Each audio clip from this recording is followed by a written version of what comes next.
Hey, shalom, shalom. Ha'erab tawab la'atam ta'ach yakam yawamar chagador Charlotte, which is good evening. This is your brother Yawan from the GMS camp in Charlotte. Nachamatam kayah malakat hashamayim kwara. Repent ye, for the kingdom of heaven is at hand. Call layim la abanawa Yahweh bahasham Yahweh shai bahasham rocha hakodash. Wamashana la zakwanim na wamalakiam shah rocha gadol, which is all praises to our Father Yahweh, which means he exists. Bahasham, in the name Yahweh shai, he delivers in double honors to the elders and apostles of Great Millstone. Zayashaya, this is Isaiah chapter 1, and we'll start at verse 25. Just continuing on because the previous video I went into was Isaiah chapter 1, verses 20 to 24. And this one will be Isaiah 1:25, and Lord's will, we'll finish it out. But we'll go ahead and continue on. Zayashaya, this is Isaiah chapter 1 and verse 25, and it says, "And I will turn my hand upon thee, and purely purge away thy dross, and take away all thy tin."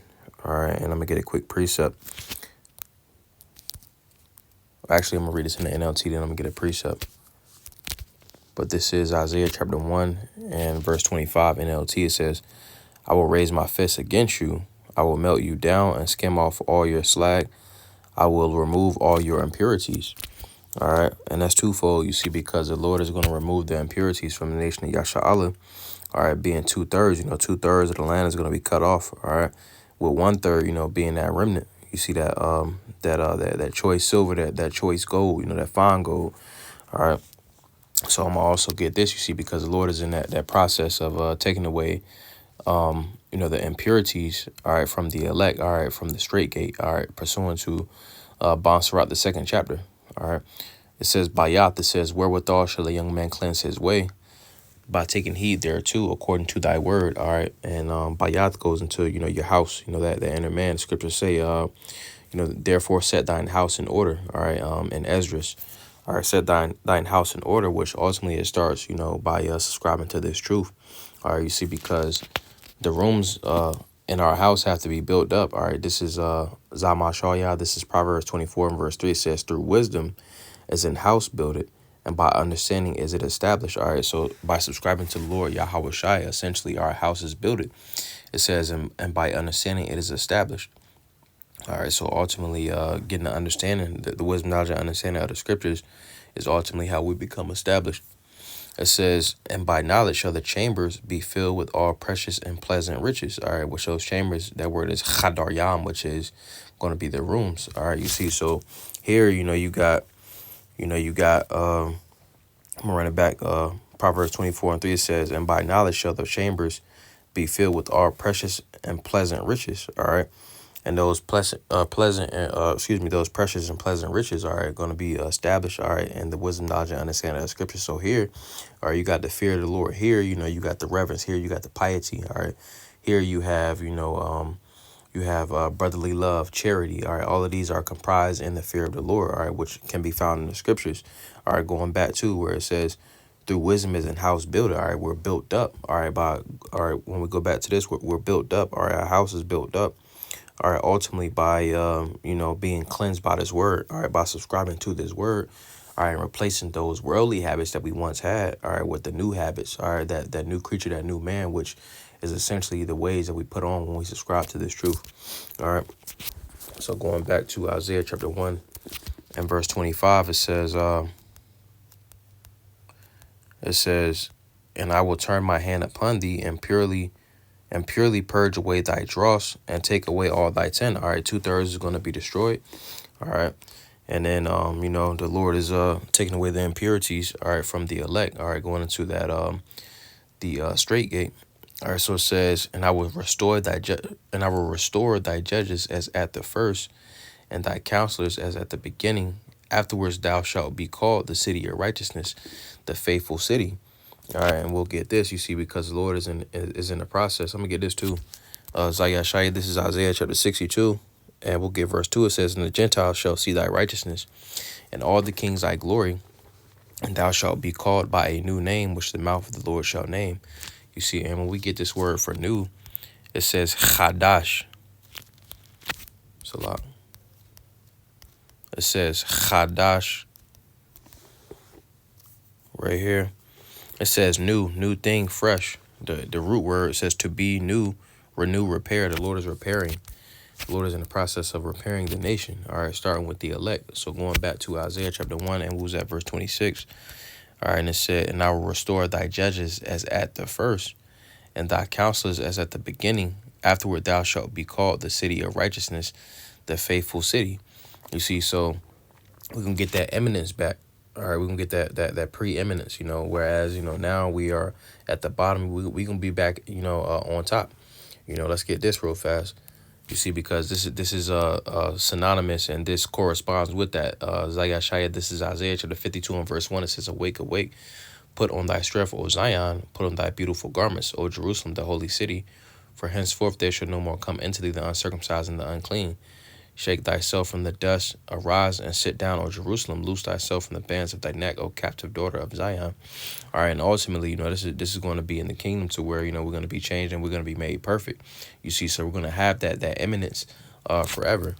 All right, so going back to Isaiah, Yeshaya chapter 1 and verse 26. And it says, and I will restore thy judges. I want to get this word for restore. It says shawab, to return. You see, because we once had that eminence. It says of spiritual relations. It says to bring back, to restore, refresh, repair, because we got the word for chadash, which means to be new or to be renewed or to be repaired. The Lord is repairing the nation, starting with the elect. All right. So continuing on, let's go to verse 27. It says, Zion shall be redeemed with judgment, and her converts with righteousness. All right, because ultimately, we're going to be redeemed, all right, by the Lord Yahweh Shai. All right, this is Dabar Yam, Deuteronomy chapter 28, and we'll get verse 68. And it says, and the Lord shall bring thee into Egypt again with ships by the way whereof I spake unto thee, thou shalt see it no more again. And there ye shall be sold unto your enemies for bondmen and bondwomen, and no man shall buy you. All right, so ultimately, no one was going to take us out of this situation. All right, the Lord Yahweh Shai is going to essentially, redeem the elect, all right, from captivity. All right, this is Isaiah chapter 63 and verse, let me see. I'll start from verse 1. It says, who is this that cometh from Edom with dyed garments from Basra? This that is glorious in his apparel, traveling in the greatness of his strength. I that speak in righteousness, mighty to save. You see, because the Lord Yahweh is dispatching the Lord Yahweh Shai to come and save the elect. All right, and it says, who is this that cometh from Edom with dyed garments from Basra? That's symbolic talk. That's that's hip talk for how much destruction and death that the Lord Yahweh Shai is going to bring. It says, this that is glorious in his apparel, traveling in the greatness of his strength. You see, because before, he came humbly, you see, but now he's going to come back in his angelic body, So it says, I that speak in righteousness, mighty to save, wherefore art thou red in thine apparel, and thy garments like him that treadeth in the wine fat. All right. Essentially, again, going into the the bloodshed the Lord is going to put on these nations in 2/3. It says, I have trodden the winepress alone, and of the people there was none with me. For I would tread them in mine anger and trample them in my fury, and their blood shall be sprinkled upon my garments, and I will stain all my raiment. You see, that's what the Lord is coming back to do, pursuant to Matthew, where the Lord said he was coming to bring division. He's coming to bring a sword, roughly paraphrasing. And with a sword, you bring division, you see, but then you kill with a sword. All right, so it says, for the day of vengeance is in mine heart, and the year of my redeemed is come. All right, so with the Lord, I'm going to keep going, verse 5. It says, and I looked, and there was none to help, and I wondered that there was none to uphold. Therefore mine own arm bore salvation unto me, and my fury, it upheld me. You see, so the Lord Yahweh Shai is ultimately coming to redeem, all right, the elect. All right, so nevertheless, continuing on, Isaiah chapter 28, Isaiah chapter 1 and verse 28, it says, in the destruction of the transgressors and of the sinners shall be together, and they that forsake the Lord shall be consumed. All right, let's get a quick precept. You see, because the Lord is not mocked.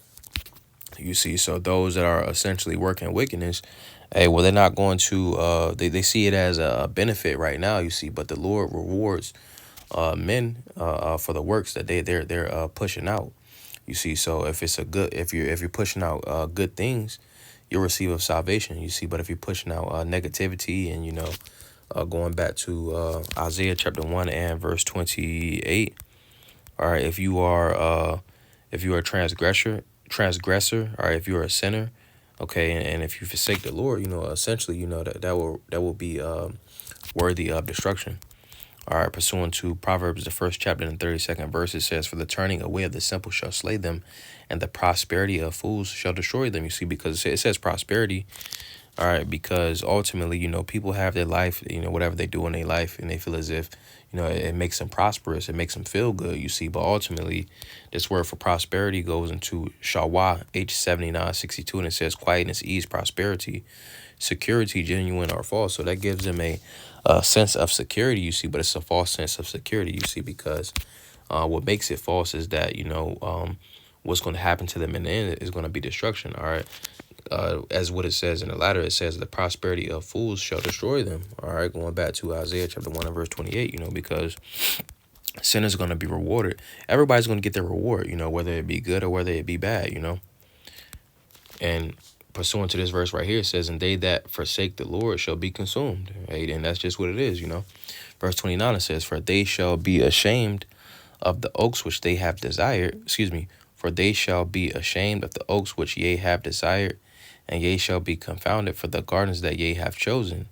For ye shall be as an oak whose leaf fadeth, and as a garden that hath no water." All right, let's get this real fast, because that's ultimately going into, all right, the idols that 2/3 have chosen. All right, this is Shawapatyam, Shawapatyam, Judges chapter 10 and verse 13. It says, "Yet ye have forsaken me, and served other gods. Wherefore I will deliver you no more. Go and cry unto the gods which ye have chosen. Let them deliver you in the time of your tribulation." All right, in which that's essentially we can find an example of this in Proverbs, the first chapter. All right, because in verse 27, you see, I'm gonna read this real fast. This is Proverbs 1 and 27. It says, "When your fear cometh as a desolation, and your destruction cometh as a whirlwind, when distress and anguish cometh upon you, then shall they call upon me, but I will not answer. They shall seek me early, but they shall not find me." All right, going back to Isaiah chapter 1 and verse 20, we're at verse 29. It says, "For they shall be ashamed of the oaks which ye have desired, and shall be confounded for the gardens that ye have chosen. For ye shall be as an oak whose leaf fadeth, and as a garden that hath no water." You see, so when they see that, essentially, those them names in the time of their, in 2/3 time of their tribulation, JC ain't answering. All right, Allah ain't answering. You see, Buddha ain't answering. And whatever other off doctrine 2/3 is into, you see, they're gonna be looking for them in those times. Their idols ain't gonna be giving them no answers in those times. You see, but then they'll call upon the Lord, and the Lord gonna leave them on dial tone. The Lord gonna leave them on dial tone, because this truth is time sensitive, and Jake is on CPT. You see, and the Lord ain't on that type of time. This is the Lord's house, so we have to abide by the house rules. You see, and those that's gonna abide by the house rules, all right, it's gonna be the elect. All right, and that's why it said, "Bayath, wherewithal shall a young man cleanse his way, by taking heed thereto, according to thy word." You see, because our house has to align with the Lord's house, and the Lord has house rules, for excuse me. Yeah, our house has to align with the Lord's house, you see, because we're part of the Lord's house, if we be of the elect, which 2/3, they ain't aligning their house, with the Lord's house rules, which goes back to the scriptures, you see, and they're ultimately abiding in, whatever type of idolatry that they're into, and that's essentially what's going to get them destroyed, all right? That, and then them being on CP time, So finishing out, Zayashaya, Isaiah chapter 1 and verse 31, it says, "And the strong shall be as tow, and the maker of it as a spark, and they shall burn together, and none shall quench them." All right, I'm gonna get this in NLT, and it says, "The strongest among you will disappear like straw. Their evil deeds will be the spark that sets it on fire. They and their evil works will burn up together, and no one will be able to put out the fire." You see, so again, this goes back to what you want. Essentially, the Lord has put the spirit on the elect to want righteousness, to thirst after righteousness. You see, so the elect is going to have those good works, and they're going to want to please the Heavenly Father. You see, while 2/3, essentially they want wickedness. You see, so they're gonna reap of that wickedness. So this is Zathal Haryam. This is Psalms 28 and verse 3. It says, "Draw me not away with the wicked and with the workers of iniquity, which speak peace with their neighbors, but mischief is in their hearts. Give them according to their deeds and according to the wickedness of their endeavors. Give them after the work of their hands. Render to them their desert." You see, and that word desert goes into Gamawal or Gamal. All right, and it said, this would be Gamawal, and it says dealing recompense, benefit, dealing of one's hand. You see, so it says an act of good or ill. Showing you or showing us essentially that it can be a good or a bad reward. If you're working good, you're gonna receive good things. If you're essentially not repenting and misusing this grace period, it's gonna be a evil reward. Yeah, I just wanted to go into that. Allah Marshana to say again. We went over Yashaya Achad, which is Isaiah 1 or the first chapter. Adwara Tazaza by Naya Palo was what that was a beautiful edification to the spirit. While Adwara Tazah Atam Yash Layla Tawab, Lord, as well, you have good night, Washalam Lakam, which is peace unto you all. Shalom, shalom.